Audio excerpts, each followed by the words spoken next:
wasiirka wasaaradda caafimaadka Soomaaliland mudane Salebaan Ciise Axmed Xagle Toosiye ayaa maanta xafiiskiisa magaalada Hargeysa ku qaabilay wafdigii uu horkacayay safiirka dawladda Turkiga oo qaabilsan dawladaha Soomaaliland iyo Soomaaliya oo in muddo socdaal shaqo ku joogay Soomaaliland kulankani oo maanta ka qarsoomay xarunta wasaaradda caafimaadka ku leedahay magaalada Hargeysa isla markaana warbaahintu dibadjoog ka ahayd intii kulankaasi soconayay ayaa markii uu soo idlaaday waxa warbaahinta faahfaahin dheeraad ka siiyay ujeedada kulankani uu xambaarsan yahay wasiirka wasaaradda caafimaadka Soomaaliland mudane Salebaan Ciise Axmed Xagle Toosiye iyo sidoo kale safiirka dawladda Turkiga oo qaabilsan dawladaha Soomaaliland iyo Soomaaliya Mr. Kani Tori waxna yidhaahdeen Saturday Hargeysa Group Hospitals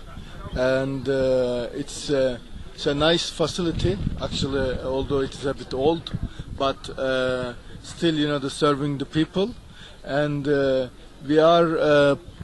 planning to help health sector in Hargeysa. So I am here with the minister to visit the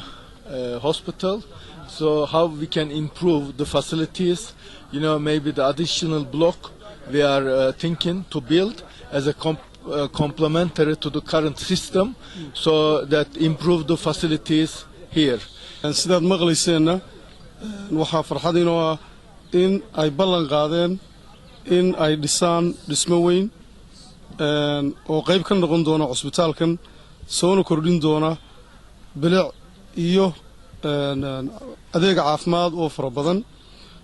aad bay farxad maanta noogu tahay cusbitaalkan oo ah cusbitaalka ugu weyn Soomaaliland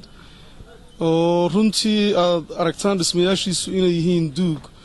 oo ah dhismayaashii uu Ingiriisku dhisay 1953 maanta farxad weyn bay noo tahay walaalaheena Turkiga in ay yimaadaan arkaan oo ballan qaadaan inay dhisayaan bilaabayaan sida ugu dhaqsaha badan leh dhismo weyn oo dhamaanteen insha Allah in anfaca intii safiirku ku guda jiray socdaalkani uu ku soo gaaray wasaaradda caafimaadka waxa uu kormeer guud ku soo gaaraan bixiyay isla markaana ku soo indheeyay xaaladda guud ee isbitaalka guud ee magaalada Hargeysa taasi oo